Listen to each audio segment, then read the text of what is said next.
And that's where the second phase from Ravens doesn't give me too much confidence, Mm, honestly.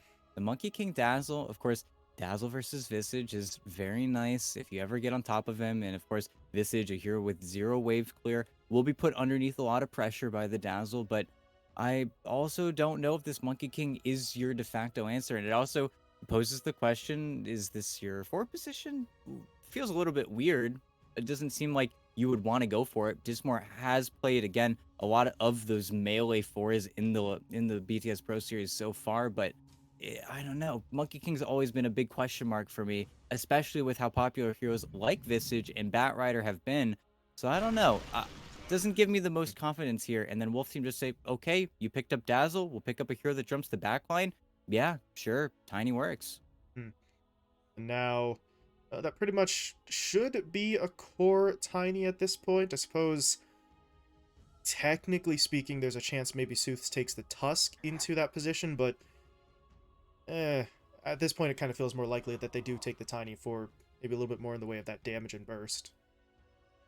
Yeah, no, it should probably be a Tiny mid. And of course, Tiny versus Lena is not the most fun lane for Tiny, but at the same time, it's all right. It's effective enough. It'll make you feel like you've got something to farm for. But that's where when Lena gets Boots of Travel, you better be getting your Blink Dagger, and then you better be moving across the map. I do, however, like Tiny a lot versus Primal Beast. It's where I think Dogchamp picked Tiny a lot in response to that hero just because Avalanche makes it genuinely hard to actually get into a fight, as well as Avalanche just lasting long enough where if you do hear the onslaught coming, you just ground cast it and then start walking away, and then more often than not, it does actually clip him. So is a very handy hero versus the beast. But other than that, we'll have to see, because I could also see that same game plan kind of falling apart here because of course you needed a playmaker. You probably want another playmaker for HFN now for Wolf Team just because you are running out of team fight tools. You really just have this run in, do your thing, try to escape type lineup where Ravens are much more team fight oriented. It's where spells like the Wukong's command are very fearsome and you can't really play around it right now. You can't really do anything to the Monkey King when he gets that spell off. And then you have the issue of, is he buying us too much time? Can we actually get on top of the Dazzle? Is this too hard of a team fight now because we can only pop heroes and then run away? Yeah, Hmm. interesting questions from the Wolf, or for the Wolf team side rather, as we see another offlane ban in the Timber. So, well, for Ravens, this is something that they've done before, right? The Yengo Flow Primal Beast mid has been busted out before, but Wolf Team are supremely confident considering there's a Lena too. Like, kind of strange bans. Yeah, I know, and I'm scratching my head as well because if it is an offlaner, it could be Nengo Flow Lena and then make the Primal Beast your 4 position, give Dismar that hero, and then Monkey King Mm, carry. But again, I don't know how much I like the Monkey King carry. Monkey King Dazzle maybe sounds a little bit more confident versus Visage Tusk, but I still feel like that lane might be a little bit problematic. But I don't know. It's something where there is a lot of flexibility still here for Ravens, and they've kept their options pretty wide open, but no, they've got me a little bit stumped here. I do wonder what they're going to pick up. I feel like it almost has to be a ranged hero, though. I think Monkey King Primal Beast feels a little bit heavy-handed right now. And with 10 seconds left, well, Ravens, what's it going to be? Do you need an offlaner? Do you need a new carry? gotta make a choice. Here it is, and it's a Skywrath Mage. Okay. Hmm. Okay, so this means that it is going to be Monkey King Dazzle as your safe lane. So Dot is 100% the Monkey King. And then Dismar Skywrath Mage with an offlane Primal. So, sure, they pair the Skywrath Mage with a hero that we've seen pretty much paired up all the way up until today, but not the most stun-heavy lineup, if I had to say. We'll have to see how they actually get these team fights started, but I do wonder, because they ban out the Luna, they ban out the Morphling, they ban out all these big carries. Do we just see the Medusa come out for HFN? Does he want to play it into Skywrath Mage, or does he want to instead look for something else? Because anything tanky is going to feel effective in this game. If you could survive through their initial burst in their first round, get a reset, that's where you might start to have some problems. And if the only thing you need to do to win this game is beat Monkey King Carry, well, they've got a good few choices. I just hope they don't pick Spectre. There's the And yeah, Medusa. it is just HFN Medusa. So yeah, pick a ranged hero that gives you a little bit more team fight, where Wolf Team were certainly lacking that until this point, but also doesn't get bursted. Might not die in that first set. And if HFN ever gets that Stone Gaze off, well, Ravens need to run, at least with the supports. It's where Kara and Dismar have to play a really tight game here. Otherwise, game could get hard. Wolf Team do pick the Medusa into Lena, which is traditionally not the best matchup for her. But if HFN could get a Swift Blink, close the distance, that's where everything turns on its head. I am wondering if we're seeing a little bit of a switch up though here, AT. You can see FCR took the Visage, King RD took the Tusk, which is kind of interesting because King RD has been switching to off lane when they don't have Tavo. FCR has played more of the 4, so I guess realistically speaking, they could do it either way, right? Core Tusk for Visage, or vice versa, and it would still be relatively effective. But I wonder if the 4 version of the Visage is going to be able to have the same impact if he doesn't have the farm priority to pick up some of these items.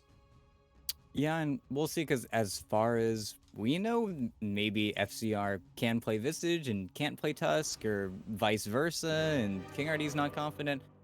Who knows? But we'll be more certain once we do get those starting items on the board. But yeah, no, it is an interesting switch up. But also props to King RD if he is playing for randomly now in elimination in this tournament, because he's played mid for this team, he's played off lane, he's played support for a few days. Man's flexible. He is doing everything he needs to help his team win, which, well, you can never be unhappy with that, right? Check your ego at the door. He'll play anything so long as it helps. So let's see if it actually does help, though. And we'll see what the lane actually looks like item-wise. Okay. What do we got from FCR? Yeah, that looks a little bit more like the core itemization there. So, okay, fair enough. Visage as the core. I mean, that still works best. For Tusk kind of feels pretty good for them. It's just not the usual players playing those roles. Yeah, and we'll see. FCR, he's been a pretty fantastic player, though, in this tournament. Of course, his Techies has by far been his most standout performance, but just seems to be a super high MMR SA player that's just holding down the fort, just making good plays. Seems like a very smart player. Of course, worst performance he had was when he was forced to play Bat Rider and the Queen of Pain, which was not so fun. Not a circumstance Wolf Team wanted to be in either, but not fair to him. yeah, not part of the draft. Get called up. Hey, we're gonna remake a game. Can you play for Suits? No, not fun. But we'll have to see, because these lanes are very gankable, and of course, Lena is a very vulnerable hero to those Tusk rotations. As big trades, both sides. Okay. 3 of the bounty runes do go the way of Wolf Team, but FCR, he's getting a little bit hit up here. Dismar's going to try to come in. That forces the Visage to change direction, and well, does he actually make it away? He's going to get slowed up by the concussive shot. Uphill miss. Not going to help him at all. Dodd connects, and there's your first blood to Ravens. Yeah, just a little bit too far forward, and even though you have the Grave Chill to try and make your way away, well, doesn't matter, because you take 300 or 400 damage from Poison Touch. Just isn't a good situation to be in. And now, because you have Grave Chill, you really have to wait till level 2 before you can start to get aggressive here. So this Wolf Team lane is really going to start slowing down.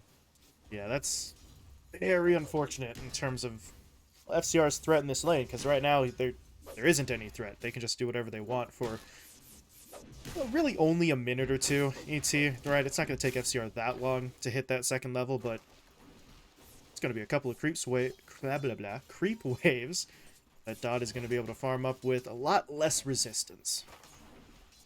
Nope, for sure.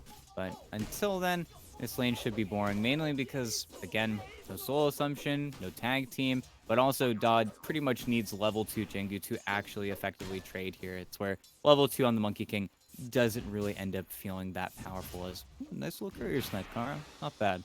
He's playing so far up in this lane, too. Just part of what you can do, right? There's no soul assumption to win these trades on the Wolf Team side, so he's getting a little bit aggressive here. He came to lane with 2 stacks of tango, so he was ready to fight, and now he's got a point in his heel, too, so it's going to be hard for Wolf Team to really make anything stick here.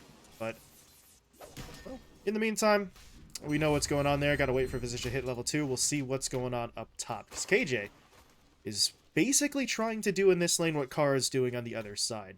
Play up, be annoying, buy HFN time, keep this duo at bay for as long as possible, as KJ actually hasn't skilled up anything here at level 2. Holding a point to see maybe what he can get away with, right? Because if you don't need the Heavenly Grace, the hammer does give you a little bit more in the way of sort of poke damage. Yeah, for sure. Yeah, and I think it's just seeing if he perhaps finds a moment to purge off the concussive shot slow, or if it doesn't happen, well, it doesn't happen. But no, you definitely like the 102 build on Omni Knight now. Hammer of Purity actually does a very nice amount of damage, but he's also not itemized for it necessarily. If he had an Orb of Venom and perhaps a Fairy Fire, he'd feel a little bit stronger, but okay. There it is. Level 2, hit up on him, and yeah, purges off the slow and runs away. KJ very disciplined in that lane, not getting greedy, knowing the play's coming from Benchaz at some point. So, I'll play it safe. HFN, meanwhile, not a care in the world. He's hitting he's hitting creeps for last hits. That's the sentence, ET. Wow. Mouth no worky. The creeps are getting hit. But yeah, no, this lane is like, it's fine. It always gets more dangerous, as we always talk about, when the Primal Beast just gets more levels. Level 4 is always the power spike where we see something die. But it's also where HFN, all he has to be careful about is, A, not killing enough creeps, and then getting double waved with a flag bearer underneath his tower, or B, pushing the wave in too far where he just gets run back and ends up eating a lot of damage, as the snake kind of forces your lane into. But for now, he's finding that balance. A bit of a slow start since that initial play for First Blood, as KJ is going to get hit up. He's got the Heavenly Grace again. He needs the heal too, but it's not enough. That's 2 points in Trample, and, well, that's a little bit more damage than KJ was ready to deal with. It's the dangerous hero. But, you could say retroactively, because he dies, doesn't have Trample to now dive HFN under the tower, even though he's double waved, so gets to farm up these creeps in absolute safety. So, you know, KJ the sacrificial lamb. Yeah, he's kind of used to that playstyle at this point. Going for the pull here. Can he get the half? Yes, he can. Very nicely done there. So, gonna get that equilibrium back, but yeah, that's a problem. HFN too far forward. He's gonna get the mana shield up eventually. There's gonna be the heal. It should just be enough to keep him alive, but oof, HFN living a little dangerously on that play. Yeah, and all just because he's trying to interrupt that pull, because he knows if this large chem pull can get stacked, if it ends up happening, then he really cannot walk up. He's got his boots coming out on Courier now, but it's where this lane is just that dangerous. Bottom lane, Kara went behind the tower to snipe a Courier, but now he needs Dodd to help him out, and well, that's a hell of a lot of help. Dodd comes in, jumps to the tree, gets the Boundless Strike in, as they will stun up the Tusk and find themselves a kill. Kara gets to walk away, and that's a 3-0 start now. No, it's pretty nice, but it's also we're back up top. The snake is, they're actually both in a little bit of danger, but they just sit there and right-click Benjaz, and they make that play before level 4, so doesn't have the follow-up onslaught, so ends up not being the best trade for the Primal. It's pushed back a little bit there, and that was a lot of damage that the duo for Wolf Team sustained, but not enough to bring either of them down. In the meantime, King RD, respawn, TP mid, refill the bottle for Sooths, who, well, is playing this mid lane about as well as he can, ET, right? You're going up against the Lina. That Lina is obviously now out farming you, as HFN really gets himself picked off there, but if you're the Tiny, this wasn't really a lane that I think Wolf Team were counting on him just winning straight up. He's just here to find some farm and get his levels. Yeah, and, well, TP's back in. King already doesn't find the jump that he's looking for, but his lane is never really fun for the Tiny. I would say it should probably be closer than it currently is, but that's also where Nengo Flow has, even though, of course, lost his series yesterday, proven to be probably the best mid laner in the tournament. He's just mechanically always gets a little bit of an advantage in the lane, as well as just playing so many heroes. It feels like he always gets something that he wants at the end of the day, which, you know, never helps. Whenever you can't get a mid laner uncomfortable, it just feels that much stronger. But we'll have to see, because, again, the lane doesn't really matter too much for Sooths. As long as he can look at that Blink Dagger timing and get, hopefully, some runes, then he'll be satisfied. Still going to be, yeah, pretty straightforward in order to get him going after the laning stage sort of breaks apart. In the meantime, oh, Dodd really just kind of holding it down here in the bottom lane, right? Top net worth by a pretty damn wide margin. He's got nearly 50 last hits and 2 kills, so this is going to get a little concerning if you're Wolf Team. If this Monkey King continues on this sort of trajectory, then he is going to be pushing into those fights, and HFN on the other side was already a hero that you knew you were going to need time to help build up, but you're playing, you know, 5v4 instead of 4v4 because your Monkey King is ready to go. That is going to be trouble as, okay, FCR just says, hey, we see you. You're up on the tree. We know you're there, but there's not really a whole lot they can actually do about it. Up in the top lane, though, another attempt here from Benjaz. This one's not really going to work, and now here comes the snowball. TP comes in from the Tusk. Does he actually hit? No, he doesn't, but they will get the shards. So the trap is still kind of there. Benjaz is just going to try and fight his way through this, but with Seuss coming in, that's not a fight that he wins. HFN gets the last hit, and Wolf Team finally have a kill on the board here. And it comes from a lot, and it also comes from you forfeiting any fight for this 8-minute rune because the Tiny had to slow down and then double back for bounties, but it works out. You punish the Primal Beast, and you get the Tiny active, where this is a situation that suits, if he wants to, he doesn't have to be in the mid lane. He can give his XP over to somebody else. He could actually walk around and really try to put pressure on where Nengo Flow doesn't really want to do that. He really only wants to react to dives and then maybe some plays where he has a rune. But until then, I think this is where Suits can try and find maybe a small advantage here. I also think next time that we do see Suits exit the lane, Nengo Flow should probably walk to the other side and then try to get a punish, even just showing up to the Primal Beast lane to get that tower going a little bit faster, because things are kind of slow right now. Do see both of the supports here on the Wolf Team side have kind of made their way over.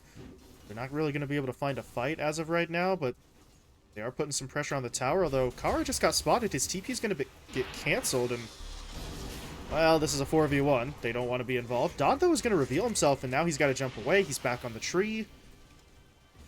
They won't be able to catch up to him, but now they've got everybody back on that tower ET, and this may not be the fastest push, but, I mean, they're going to get their way through it, and Dodd, at this point, no one's coming. I think it might just be time to TP home. And then HFN takes up the defense of the mid tower because the lane is putting pressure on, and Nengoflow actually did get through quite a hefty chunk of that mid tower, but Oh, wow. now we'll have to see how they do defending it, because Wolf Team can't really venture too far away, and as we always like to say with Medusa, you always want to make her that mid tower defender. You want to extend the laning stage, and you want to keep your tier 1s alive, so they lose this, and then the Medusa runs out of another place to find farm, and very safe farm as well, as the rest of the lineup. Oh, Dismar. Okay. You might go down, but Dodd wants revenge. And Nengoflow's coming over as well, so they're just going to look to hit up the Visage. Not able to finish him off with that Laguna, though, and ET, all of a sudden, this is getting very complicated. Dodd, I'm not sure if he's aware, but the reinforcements are coming. King RD's going to make his way over, and that's the Monkey King's cue to back off, but it's not quite what you want, right? You lose the Dazzle, you lose your Skywrath, and that's time that could have been spent really farming on both of the two cores who came over to try to help. Yeah, just, again, feels like maybe too many rotations, and we're getting ever so closer to that Blank Dagger on the Tiny. But, nice scan. Dodd will be safe, even though he doesn't have a ward down here. He does have a ward scouting heroes coming in from the rune sign, so he knows that the Tiny isn't ganking at bottom, but you should be pretty aware. If they're trying to kill me bottom, they're going to need the two other supports. They'll plays very defensively here. And all of this is just to give his Primal Beast a little bit more of a game, which he certainly is. Vengeance is getting a lot more farm because the Monkey King is down here taking the dangerous farm. But I guess the other side of that equation, right? I do like this play from Wolf Team because that Monkey King was off to a pretty spectacular start. He's still the top net worth hero on his team, but if you can force him to take the more dangerous and potentially slower farm, then yes, Banjaz gets sort of boosted up as well, but you have all three of the opposing cores kind of on equal footing as opposed to letting the Monkey King continue to accelerate beyond you. Yeah, and now we are in pretty much a waiting game, because right now, Wolf Team cannot really pressure up that mid tower. again, waiting for the Blink Dagger to be on the Tiny. That is where this game starts to get collapsed upon. It's also where I don't think we're going to see much of defense either until you get your BKBs done on both the Lina and the Primal Nice Beast. dodge. Ooh, Snowball. Ooh.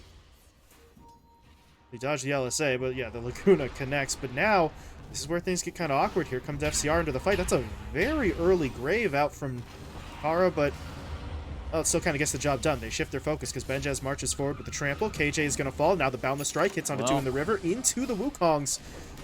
And Seuss, he's going to try for the defensive Ava. Maybe Benjaz will fall here to the birds. No, he won't. And FCR is the one to die instead. So Ravens, they bring quite literally everybody that they had to that fight, ET, but it's going to pay off quite nicely. Yeah, 4 for 1. They aren't able to initially swing from that mid tower after they get those picks because they do just instead decide to take that large camp stack. But no, huge victory. The first time that Ben just gets involved with the Primal Beast, but just doesn't die, is a little bit too effective. And it's also a case where it was so far away from that mid tier one that HFN couldn't bat an eye. It was just too far away. There was no way the Medusa could have helped you in that situation. And Seuss, okay.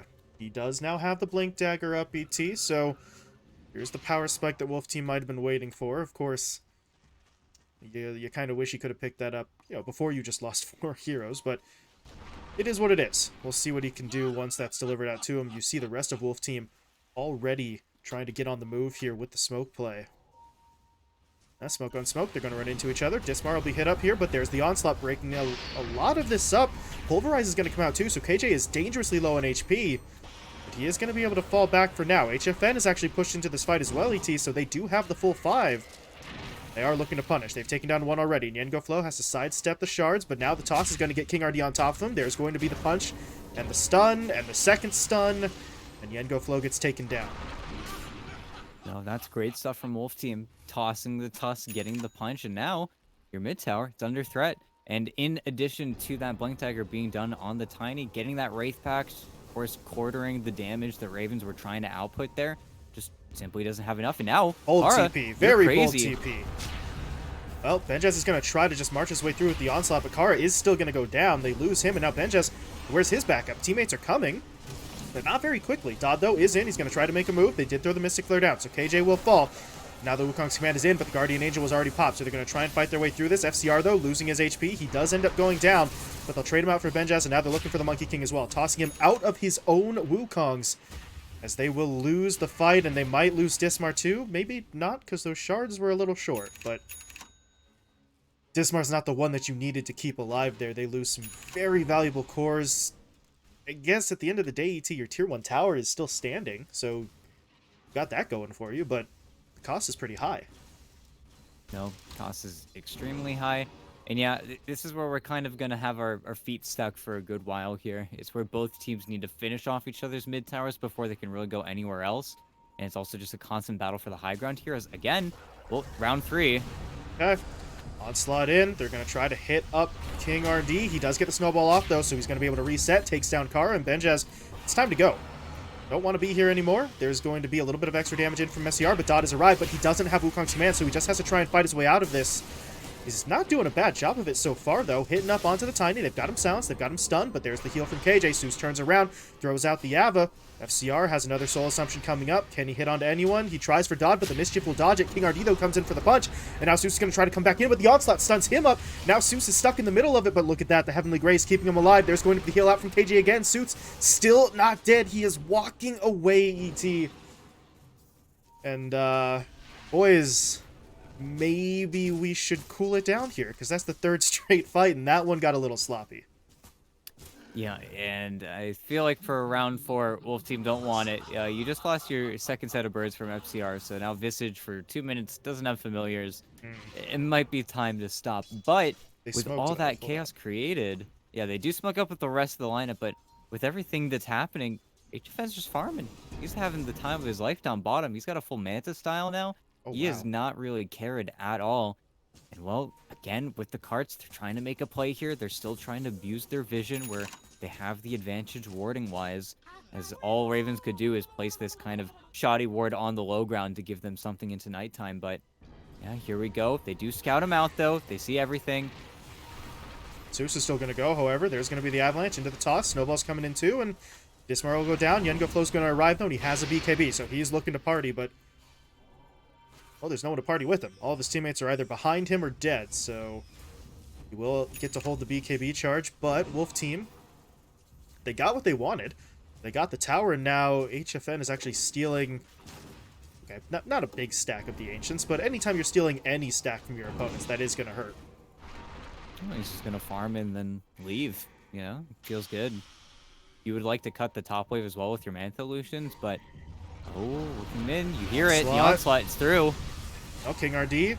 Well, I think he thought he was still pulverized there. He started walking away. He had spells, but he didn't get anything off, so he's dead. But well, they'll take that trade. Trade out King RD for Benjaz. Of course, Dodd is still doing his thing up top, trying to push this out, trying to get damage on the tier 2, but I don't know, ET. It just feels like we're falling into the exact thing that Wolf Team love, right? Their 4 heroes just brawl and brawl and brawl, and then you lose sight of HFN for a couple minutes, and he comes out of the jungle with another item.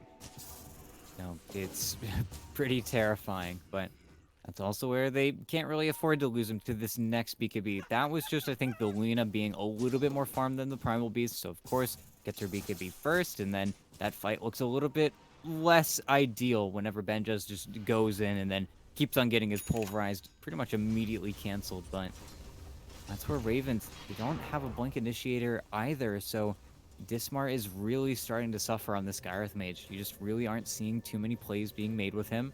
They are smoking and moving into the jungle here, but when you see Visage Medusa, these are not the targets you want to kill. No, not at all. And now they're shard blocked. Oop!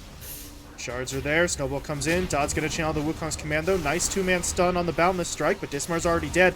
They do get the Pulverize off, but there's going to be the GA, and Ravens, I don't think you want to be here anymore. They are trying to hold the ring as best as they can, but well, now that it's over, Sooths, blink up in 1. Where does he go? He goes right onto the back line. There's going to be the toss play, but Yengo Flow is able to activate the BKB, so he's going to fight his way through this. They don't kill off King RD immediately, though. He gets off the Snowball into the punch, buying a lot of time, but the Onslaught will still bring him down, but now Dusa popping that Stone Gaze, pushing forward. Can they kill anyone? Yes, they can. They'll get Benjaz, but that was it. And now, yeah, Dodd's looking for round 2. He wants to push in. FCR going to fall to the Primal Spring. Ooh. And HFN doesn't have any mana. This is not looking good. Mystic Flare's going to keep him from running in that same direction. They've got to just try and hold with him, but they can't do it. HFN goes down. KJ falls as well. Dodd grabs the triple. Safety Grave just in case, and that's going to be a 1 fight. Seuss, though, back in, looking for a pickoff. Doesn't get it. Kara's able to survive, and now, Seuss, you're stuck here. He blinked in. He's got to try to TP out, but he's not going to make it. That's the soul play. Just too much greed. No, in the very same breath that feels like they're going to be able to push in, they pop the Stone Gaze. They're so ready. They leave their own high ground, and the Visage Birds die. FCR loses another set so early on just to the Boundless Strike, just because they get a little bit too far away from his Gravekeeper's Cloak, because he's going for the big stuns, but in doing so, they run out of any reason for Ravens to heal and get away from them and run away, but instead they just keep on pushing forward, and I mean, 4 kills for your Monkey King. Al Dodd is looking huge, and of course he's getting a BKB next, but that's when this matchup versus the Medusa God is ever looking at a Scotty. This game gets incredibly difficult for HFN. You do see it's in the quick buy, so it'll come around eventually, but presumably looking for the Mjolnir upgrade first, but yeah, as you say, once he gets that, he becomes a problem for HFN himself. I assume this ulti orb that he's got is work towards his own Scotty, perhaps, but quick buy is empty at the moment, but we shall see. But while he farms, Wolf Team smoking up, saying, look, that last fight, we went a little too far, we overextended, we lost our birds, we used all of our mana on Dusa. They're banking on that not playing out again here as they push their way forward, and that's what this lineup still needs to do, right? The aggressive 4 protect 1, the emphasis on the aggressive part. You can't really just sit back and play passively, otherwise Ravens are going to go looking for your Medusa. No, for sure, and putting pressure back onto this tier 2 should just be a free tower. Don't really expect Ravens to come back down here, even though they do pop the glyph, so could be an opening for them to smoke, and yeah, that's what they'll do. They'll look for a pick. They just saw the tiny mid, and do have to be careful here, but this is with Primal Beast BKB. Triple BKB on Ravens, so they want a very long team fight here. One where if they find Oh, the Deuce first. HFN was just lagging behind. They're going to make the jump. Stone Gaze comes out, but so will the BKBs. Guardian Angel going to be forced, but HFN with the move They're speed out. bonus is able to get out of the ring. Okay. You survive that first sort of BKB instance. I don't think... Yeah, Niengo Flow did not use his, so it was Benjaz popping one and Dodd popping the other. But that's the 9-second duration down, and I guess you had to use Stone Gaze, but that's not really all that big of a deal, especially if the Dusa is now just going to kind of shove off back to the jungle as King RT. Oh, boy. Uh-huh. Yeah. Yeah. Not the best idea in the world. No, the king gets punished just a little bit, but I think Wolf Team are feeling pretty satisfied with their position there. And of course, the more they can get those BKBs forced out of Ravens, the shorter they get, the more ideal your team fight is, especially when you get closer to that level 20 talent. We get to see what HFN decides to take, but or if you can just trade Stone Gaze immediately for BKB every time, then that gives your Tiny so many opportunities to find initiations. But they're picking out Dodd. Ooh, Okay, gotta King do this has so no well, BKB. and He's got to clear out the needs creeps the first. toss. Oh, we got the creep. Oh. Can they still No. keep track of him? He's going to be able to jump. Yeah, he's away.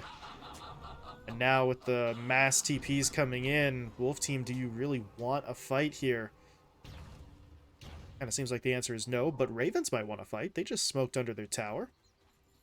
You know, they want to at least get some vision down here. They would love some picks into forcing the Roshan, but where they are staying steadfast. They're not going anywhere here, and, oh, look at the Monkey King. They're getting the vision and, oh, the backline. Benjaz onslaught's in. It wasn't really a full-length one, but they are still trying to make a move. They got onto Zeus. They're going to hit him with the Polarized, but KJ comes in, heals his teammate up. Zeus is in trouble, but he is trying to fall back, and this fight's getting really broken up, ET. Dismar is going to get run down, but there's that Wukong's command coming into play. Can they get themselves out of it? Fairly easily, actually, and yeah, that was not quite the play that they thought it was going to be. Now they're on the run. Zeus, though, cuts the tree. Dodd is going to get punished. Look at Kara, though. Hell of a play. I don't think it's going to matter, but give him points for the effort, as he did buy some extra time. Now they're into the pit, and really, HFN just chatted up on the rest of the Ravens lineup. He gets hit up by that Hex from the Dazzle Ag Shard, but then he just says, well, Lena, you don't have a damage item. I'm Medusa. I have a Scotty. Zones the Scarif Mage, the Dazzle, and the Lena out of the fight. So then the Primal Beast and the Monkey King are stuck trying to kill a Tiny who's getting heavenly graced and healed up by KJ, and it just doesn't work. So now you give it Aegis over the Medusa, and HFN is in a fantastic position to just ride that upward turn now. This is where this game gets incredibly difficult for Ravens, and now go full bottom. Can you really afford to sit around here? Well, maybe if King already punches a creep. Oops. And now King RD, got to be careful you don't get caught, but look at that snowball. Nice reaction times. Able to get himself away. And you force a BKB out there, but if the punch actually hits Niengo Flow instead of a creep, maybe you're looking at a kill instead of just a BKB used, but King RD is at least able to walk away. FCR, though, may not be walking away here. He is in some trouble. There's going to be multiple heroes directly onto him. Pulverize in. There is finally no one here to cancel that, so Benjaz gets a full duration ult off, but what is going on here? Dusa wants in, using the Stone Gaze for the move speed bonus. This is unbelievably risky, ET, but they're going to make it in. The GA will be popped. Visage is somehow still alive, and now they're going to start to turn. Dodd activating his BKB, but he's fighting into the Scotty, so he really just can't move even inside of his own ring.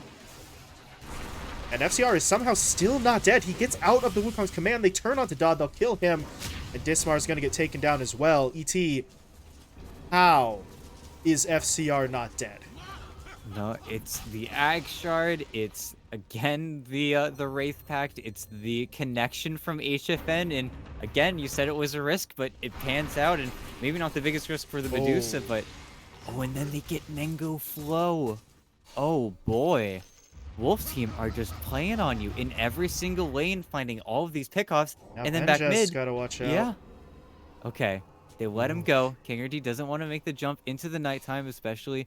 Probably guessing that the Dazzle is also going to sit behind him, but hey, this looks great for Wolf Team. This would be a huge win for them, especially taking game 1 in the series.